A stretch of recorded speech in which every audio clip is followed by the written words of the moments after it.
Hello, today we're going to be going over the 2023 Novo 20.3. We are going to be starting up front here with our tongue jack. Basically, this is how we're going to raise and lower.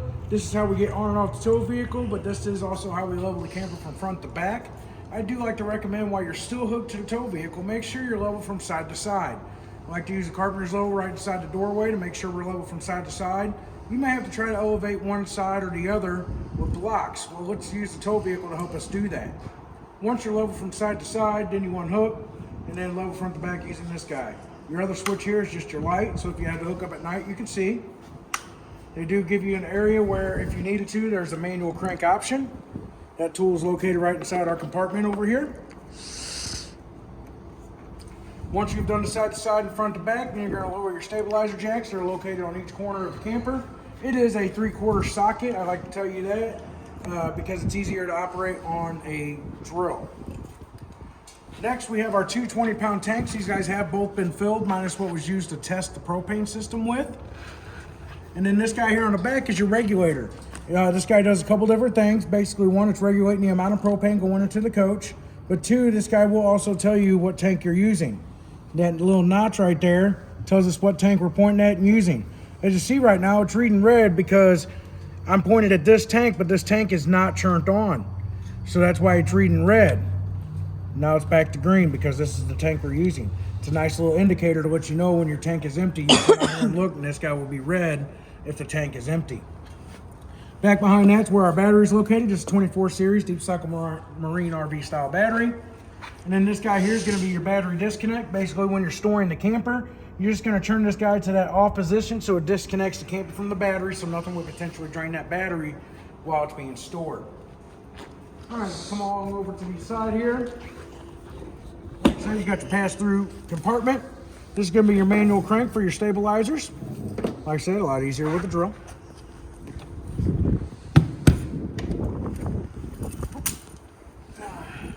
And this guy here is going to be this gray key to lock your compartment doors.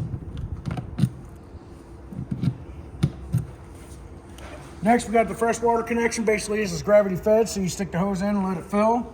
And then you want to read the monitor panel inside. When it reads full, you want to shut it off.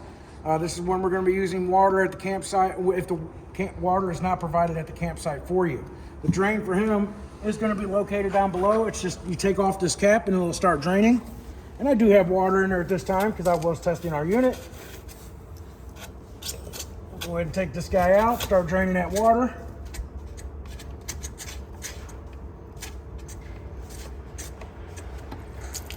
And just start letting that water drain. You can either keep this cap right inside here. Some people will also store it inside the water heater compartment located on the other side. I figure this side's right a lot closer to it. Down below that's where your city water hookup's going to be. With that, I do like to recommend you always have a pressure regulator on the water spigot. From there, your options of an inline water filter if you're going to put one in, and then your white or blue water drinking hose. Okay, from there you're going to hook this guy up. You'll be ready to use the water system right away. Besides the hot side, you do have to wait for the water heater to fill before you can start using the hot side of the system. All right, so one thing to know with this slide room, this is a Swintech slide. These guys are to never be lubricated. If it seems like they're not operating correctly, you always want to try to look in these tracks here, see if there's a bunch of dirt or grime or anything like that starting to build up in these. And the recommendation for that is when they're starting to look dingy or dirty, just simple soap and water to clean these guys out, okay? Never use a lubricant. Then as we come along here to the back side, you got your black tank flush right here. Basically what this guy is a sprayer inside the black tank, sprays around, get your nastiness out. Once again, I would like to recommend that you do use a pressure regulator on this as well. Too strong of water pressure can damage the check valve on the back side of this guy. But basically you're gonna get your hose hooked up here, and then you wanna make sure you have your sewer hose hooked up down below. And then it comes with a clear elbow. But then from there, you're gonna pull the black handle. You're always gonna do black tank first. Then you'll turn the water on to start the flush. Make sure this valve is always open when you start your flush, and that's what that caution sticker is right there. If that tank's already full and you hook up that system and you start adding water to that tank, well, it's already full, so that water's only gonna go one of two places. It's either gonna come out of the toilet or it's gonna come out of the vent stack on the roof. Both situations can be bad. All right. Once you start doing your flush, you're going to see your water's coming out pretty good and clear from your sewer hose because it comes with a clear elbow. You will turn the water off at the spigot and unhook your hose from there. Because there is a hose on the back side of this that goes to that check valve, well, it's got to have pressure to push that water through that check valve. So when you go to, turn that off, there's no pressure, so it's got to drain out somehow. Then from there, you're just going to push your handle in. You're going to close the black, and then you would pull your gray open to drain the gray. Those guys were both open. All right. So then next down here is going to be our low point drains. You got red for hot, white for cold. Basically, you go to do this whenever you're done camping. I always like to recommend you want to try to get as much water out of the camper as possible. Opening these guys up, opening up a faucet. As you drive home, air will blow through those lines and push any excess water out for you so water wouldn't get in there and become potentially stagnant or bad. Your cable and satellite hookup, you do have to make sure the TV antenna booster is shut off on the inside, and I'll show you that once we have stepped in. You got your 30 amp power cord that comes with the coach, and it plugs in here. On the back side here, we're going to have our spare tire. It is pre-wired for an observational backup camera. And then you also have your back entry door here. Sorry, I did not get a chance to mark your keys just yet. Let's see, I believe this one was the 78. Yeah, look at it go. And if you ain't never sure, if you lose your keys, try to make sure this sticker stays on here because this actually tells you what key this is for this door. Nice little help because it does happen, keys do get lost. We got our ladder to the roof. Basically, you're going up to inspect the roof. You ain't trying to have any kind of like NASCAR parties or anything like that. You just want to go up there and check the lap sealing. It's usually recommended you want to try to do that every 90 to 120 days. Just making sure no air bubbles haven't kind of start forming or popped or the sealant has started cracking over time. When that happens, you just want to try to clean that surface up a little bit and put some new lap sealant over it. You can usually do that about 2 or 3 times, and it's usually recommended if you want to completely peel that off and put it and just lay fresh down. Next, they do give you a hookup for a standalone solar panel hookup back here, although you do have solar panels on the roof. You got another storage compartment in here. Inside here, we got our griddle for our stove. We're going to talk about in just a second. And then it's got a tray. The tray also mounts onto this guy. I just recommend not trying to put a whole lot of, you're not trying to sit like 50 pounds of meat or anything like that on there. Hold your beers, hold some, like a pack of burger or something like that. It can only withstand so much weight, especially since you would have the grill on here. So with your grill, you got the griddle there. With this guy, you would just turn, and it's got its own spark igniter on it, and you would do that till it lights. Right now, it's not going to light, although I do have everything hooked up. But the reason why it's not going to is because I have it shut off down here at the bottom. So this valve here is telling me it's in that off position. You turn this to that on position, and then you'll be ready to light the grill. Then this guy here just pushes back to release. Same concept when you're going to put that guy in. And then you would just unhook it from this back side as well. Just like so. Set that guy in there. This guy here does also come right off of this guy. It slides right on and off, and it does have little R keys and a hole there, so you can try to lock it into place so it won't slide off on you. I have not seen that situation occur, but they have it on there because there's that possibility that it could. And then we got our rack here that would also come up here, but I'll show you guys this in just a second. Right now I got our nice little outside sprayer here hooked up onto that. Pretty much that guy twists and locks in right here. And then from there, right now I got a little water in the system still, and I got the water pump on, so we're able to kind of show you that. As you see, this guy is rather aggressively long. This thing is kind of designed to where if you're trying to wash your camper, for the most part, you can almost be able to stretch this thing all the way around to be able to wash your camper if you wanted to. As you see how far I was already extended. Same concept, walking up to the front. This guy extends out very far. Bye. Hello. Hello again. If your stairs are up, your jacks are up, you're able to kind of go underneath and it'll travel around to the other side so you can get the other side as well. For the time being, I'm just going to set this guy here because I ain't trying to splash myself in water trying to unhook that. But basically, it's this piece right here, this inner bezel piece right here. There's two little notches on there, so basically you just twist it to unhook it. And then this guy here for your grill, take him off, you lift these guys up, and it fold in. Do watch your hands down here, pinch points. Pinch point at the top too if you ain't careful.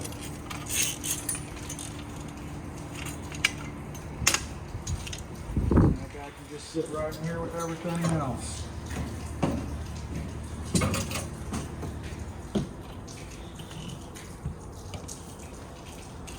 Alright, next we got the furnace area here. Basically you don't want to try to block this so that the furnace can properly breathe. But we do like to put mud dauber screens on here to keep the wasps and mud daubers out of here so they don't create nests and create issues. That up there is going to be your vent for the stove. You want to make sure that guy inside there is popped open when you're using the stove. You got an outside 110 and it's GFCI'd, so if water gets in there it'll trip it. Up above here is going to be where our water heater is located. Basically this guy here is your pressure relief valve. And then you would take this guy out when we're done camping. Open this to relieve that pressure and take this out. This is a 1 1/16 socket, and this is what they call an anno rod. This guy starts out the size of a diamond, works itself down to the size of a coat hanger. Okay, what it's basically doing is it's tracking the impurities in the water so it attacks this rod and not the tank. You take this guy out every time when you're done camping. You're also able to inspect it so you know when you need to get a new one. This is a gas electric option model. The gas is going to be located for a switch on the inside. For the electric, that is located down here. And right now it's in the off position. But you just flip that down to turn it on. With the electric option, you have to make sure there's water in this tank. If not, you will burn the element up.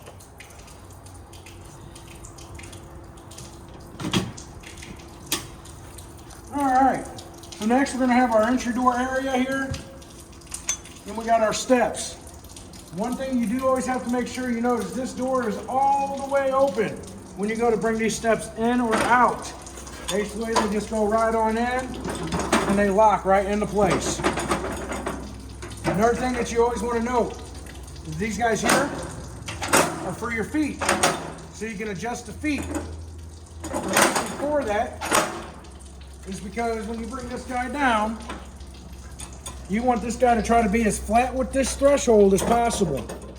Okay, too much of an elevation will cause damage to the entry door and the steps if you are not careful.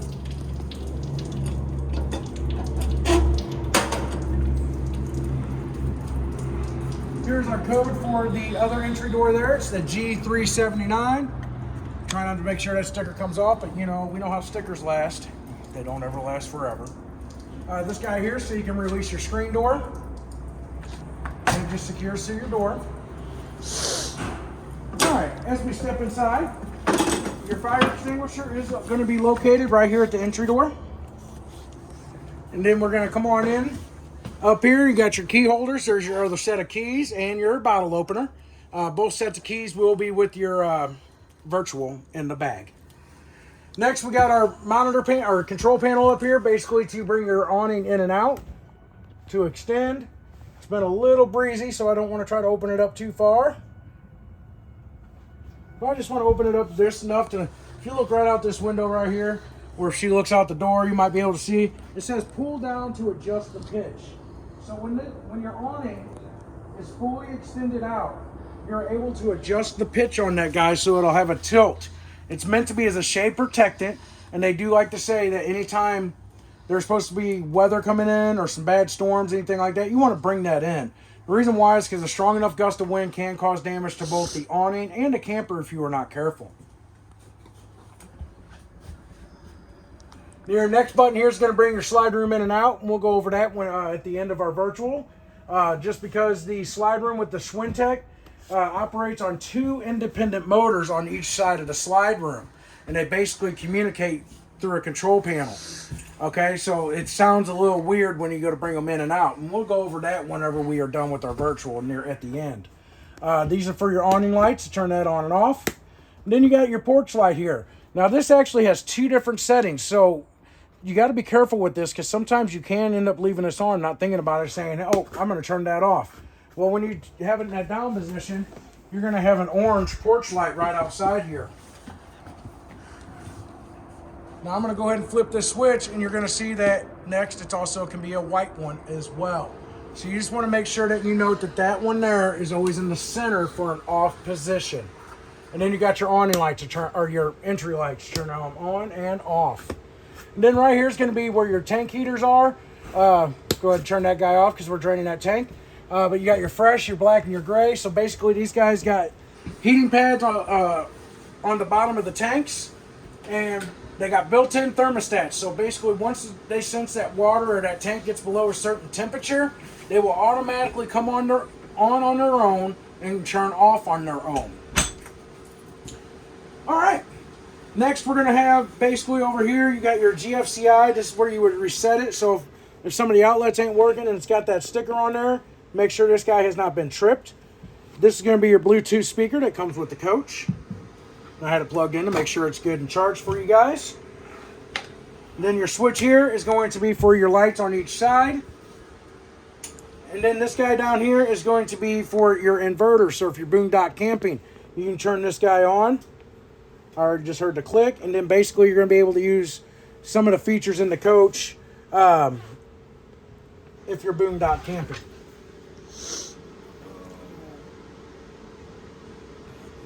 Press and hold to turn that guy off. There we go.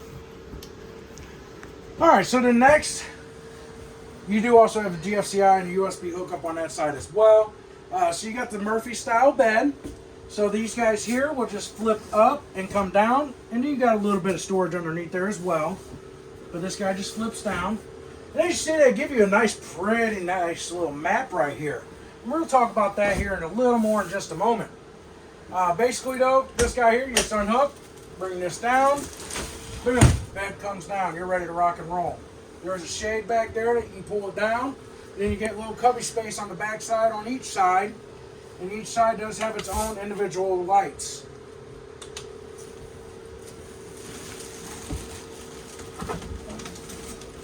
And then this guy here, all you gotta do is usually just push it in and it'll lock in. So nice thing about this little map right here is they got this set up, and inside our little owner's manual here, let me take this out for you real quick because I wanted to make sure I set it on top. They give you little stickers that you can peel off, and you can stick them to the states that you have been to. That is too cool. I did not know that was in there. Neither did I. I just found that out with this first one. And I've only worked on 4 of these. That is cool. So inside here is your manuals. Basically, most of the appliances, manuals, things like that's all going to be in this bag. So you don't want to get rid of this bag. It's pretty useful. There is also what they have is an appliance info sheet in this guy. And they actually sent 2 of them with this model, which is nice. So if something in the coach is to break down, the warranty gentleman or missus may ask for serial numbers for that appliance. Nice thing is with this sheet, they're already on here for you, so you ain't got to be trying to dig around trying to find it. It makes it really nice and simple. Let's see if I can stick that in there nice and neatly. Probably not.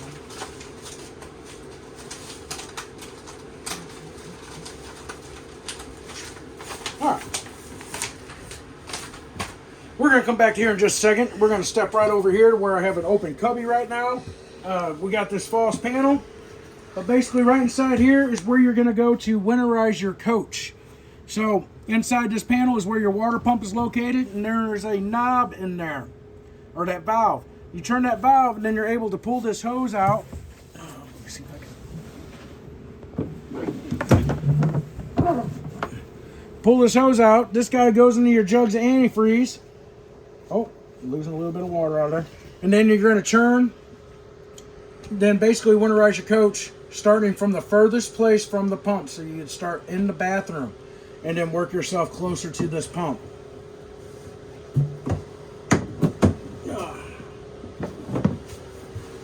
And get that wiped up here. All right. Now as we come back over to this area, You do have storage underneath each bunk seat. This table does break down into a bed as well. You would pull the tabletop off, the legs pull out and lay on the ground, and then your table will sit on these guys right here. And then you fill them in with these back cushion pieces. Then you got your light up above. You got quite a view window spacing there, and the dude got the shades to come down. You're going to have your box for your speaker. This guy here is going to be for your tire and monitoring system. I've already got this linked to our tires and topped them off to what the camper spec said, which was 65 psi, but it's kind of warmed up a little bit. It was only in the low 30s when I topped them off to 65 this morning, so it's gotten a little warmer, so they're reading a little higher at this time. This guy is also preset to where if the tires get below a certain reading, it will start going off on you, and I got that preset to where they're set at 65. I think I have them set where at 58, that if it gets below 58, then they'll start going off, telling you need to put air in the tires. Nice little guy. But then basically got your hookup for your car and the charger, and then this is actually, they've made it magnetic, which is pretty neat. Oh, that's cool. And then that guy just sticks to your window. When you first turn this guy on, it usually does take a few moments for it to actually sync to all the tires. So don't be freaked out if you turn it on and it ain't showing you the tire pressure right away. Next, we're going to have our remote for the TV. Basically, anytime you guys get to a new area that is not close to the St. Louis area, you do have to rescan for channels. Basically, to do so, you're just going to push this menu button. And I just like to push the arrow key back one time. It takes you to channels. And then go down to auto scan. It'll ask you to confirm that you want to go to auto scan, hit yes, and you'll start rescanning for channels. When you do that, you do have to make sure that TV antenna booster is on like I was telling you. And that's going to be located here on the back, right here. And same concept, if you're hooked to campground cable or you're trying to run satellite, you do have to turn this guy off. Right, when this is on, it's considering the antenna as a primary signal. You have to turn that signal off. I'm going to hit that button. And if you look at the TV, our TV just froze because it's not getting a strong signal. Because we just basically cut off its primary source. Turn that guy back on, comes back to normal. So once again, for the park cable, or if you're trying to hook up satellite, that has to be off. Go ahead and turn that guy off. All right. Next, we're going to have our thermostat here. With this model, this is the model I like to call a lot of button pushing, because that's what you're going to be doing. Right now, I got it in heat, which is the very last option that it offers you. So we're going to turn that off, give that just a second, and then we'll come through our other options here. So when you first turn this guy on, it's going to give you options for fan low and fan high, and that's going to be just the fan on the air conditioner. After that, it's going to be cool high and cool low. In these two settings here, it doesn't matter what the temperature set at this, the air conditioner is just going to continuously run. It already kicked on us. And then you got cool low auto and cool high auto. And that's where it would turn on and off to your desired set temperature settings.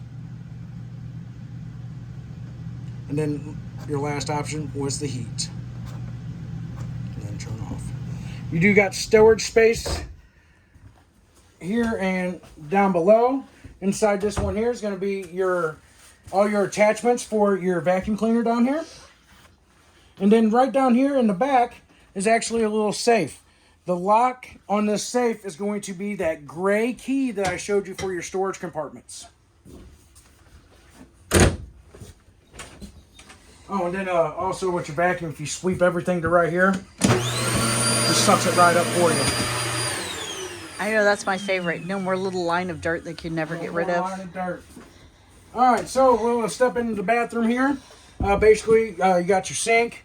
You do have some storage space on down below as well. You got your medicine cabinet up here. Then we got our monitor panel here. So with the monitor panel, basically it tells us the tank statuses. So we got our battery, it's reading full. Fresh tank is now empty. Black is empty and gray is empty. We're going to go ahead and turn off our water pump because that's what we are using. Got to show you that water outside.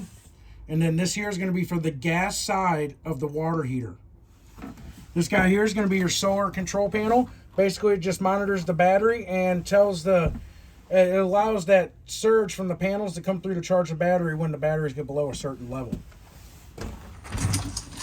Then inside here is going to be where your shower is.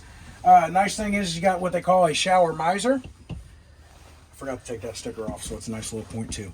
But basically what this guy is designed to do is that is try to get you the most out of your water if you're boondock camping, because you got the fresh water tank.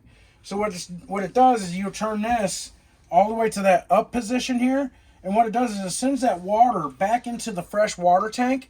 And the nice thing about this is as that water gets hot, this will actually start changing to a lighter shade of blue, telling you that water's hot. And then from there, you're just going to turn it all the way down and start taking your shower.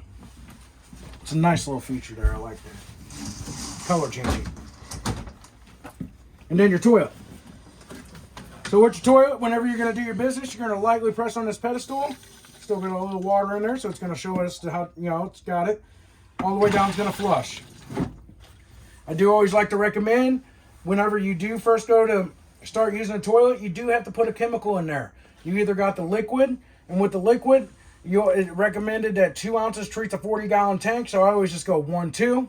Or if you want to put a shot glass in here, and you can fill a shot glass up a couple times and pour it in, look at it as getting your toilet drunk, however you want to look at it.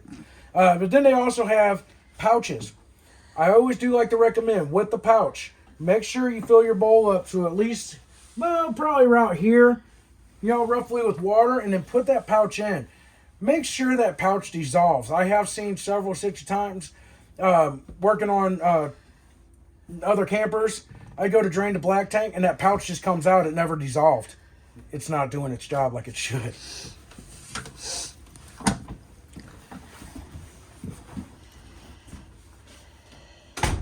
Our ladder is going to be so you can get to the top bunk. They don't have a sticker here, but on a unit I was just in, it showed that the weight limit on the bunk bed was like about 2.25, 225 pounds to 250 pounds. So I would try not to exceed that. This guy's got a lock on the back there. You unlock it. This will fold down for the other bunk bed. The top and the bottom each has its own light. Lights here, lights on the ceiling, and then they each got their own USB hookups. My cleaner's going to be able to set with me because our air conditioner blew a little more stuff out of it. I see it on the mattress up there.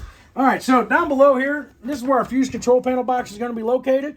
Basically, anything that needs 110 or sure power to operate, it's going to be on your breakers. And they do have it all labeled right here for you, which each breaker is for. And then on the other side is going to be the fuses. On the fuses, basically, is what operates off the battery. And once again, they have everything labeled right there for you, which the fuses are for. I did stick this sticker on here. This sticker is actually going to be for your carbon monoxide and LP detector. Okay, this guy does tell you, basically, you're wanting to make sure that you guys are testing this regularly. So basically, every 7 to 14 days, or at least once a week if you're camping for multiple weeks, you just want to push this button and test it. Just like that. It's going to go off again with that same beep.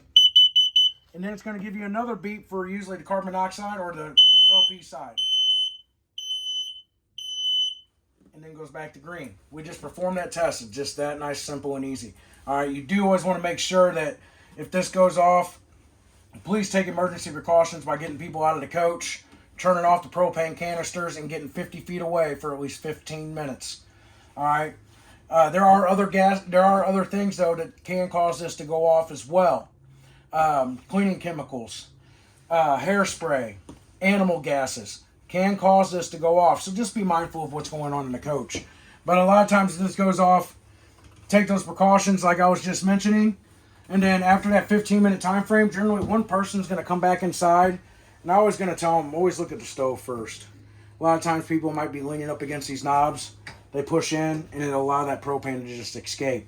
Nice thing is though, if these knobs get churned, it churns red to show you that it's on. That's actually pretty nice. Next, we're going to have our fridge. We got our manual for the fridge in the bottom drawer. And at this time, I do have our settings set right here. And I got some really good temperature reading. I was getting about 34 degrees out of the fridge and 16 in the freezer. You turn this up higher, it'll make it obviously colder.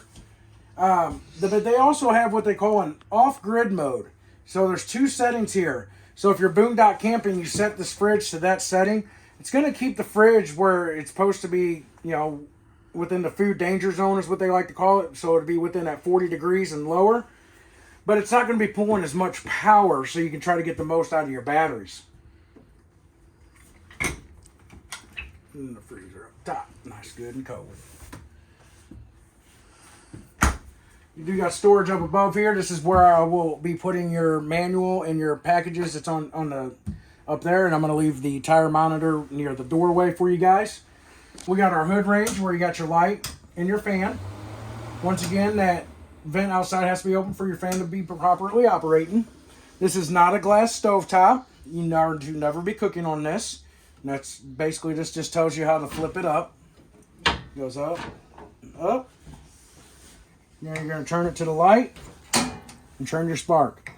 All right, I've already got propane running through the coach. When you guys first turn your propane on, it might actually take a couple of turns before it actually will spark and get lit. Also on our glass cover here, this is information so you can go online. You put in your camper information, and what it does is it basically downloads a PDF file for a manual for the coach specifically. The ones in there are for the appliances. Then down below we're going to have our microwave / convection oven, which it does have this rack that comes with it. I do always recommend read the instruction manual to this before properly operating. But basically for the microwave options, you know, it's got express cook up to 6 minutes. But then you just got different options that you can cook with as well. Kind of like a standard microwave in your home, but it's got that convection oven aspect as well on it. You do have a USB hookup down here and 110 that is GFCI protected. This guy there is your lights. Basically, it's an ambiance light right down below here. And then we got our sink. Oh. All right. So when you are winterizing your coach, you do also have to bypass the water heater down here so the antifreeze doesn't go in there. If you don't have this bypass, you're going to be using a lot of antifreeze. With this bypass, you can probably winterize this coach with probably 2 gallons of antifreeze. That's actually what this panel cover is right here. I'll show you that in just a second. But basically, you got a valve down here, and then there's going to be a valve closer to the top. You turn both of those guys, so the antifreeze will go around the line so the hot side can still be winterized. And that's what this little panel was right here. This guy just kind of slides right on in right here. There we go. Basically just sits in there just like so. All right. And then you got a nice little couple bench seats here. You got to make sure these guys are strapped in and secured during travel. And then from there, we have made our way back to the doorway. Oh, you do also want to make sure that you strap your TV down as well. It comes over the top, and you got a strap here on the bottom. All right, so next we're going to go ahead and bring our slide room in so you guys can try to be able to hear the sounds on that. So you're going to press and hold this button. Sometimes when you go to press the button, sometimes it may not do anything at first.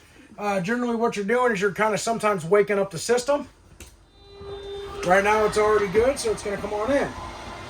As you hear that whining sound, that's those 2 independent motors that are kind of communicating with each other, so they spin at the roughly close to the same resolutions.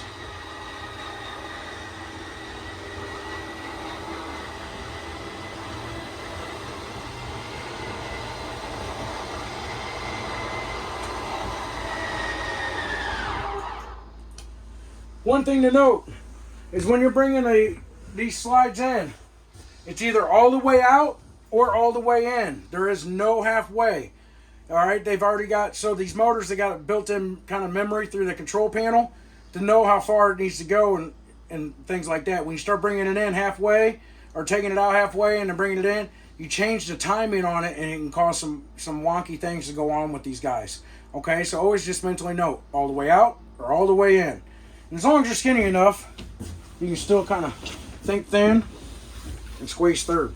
All right. I'm not necessarily. I'll let you do that. I'm not necessarily that thin, but I can try to think thin. So other than that, though, this is going to conclude our video. Hopefully this guy was knowledgeable and informational for you guys. If you guys do have any questions, please feel free to call us, and we do our best to answer those questions for you over the phone. Thank you, and have a wonderful day.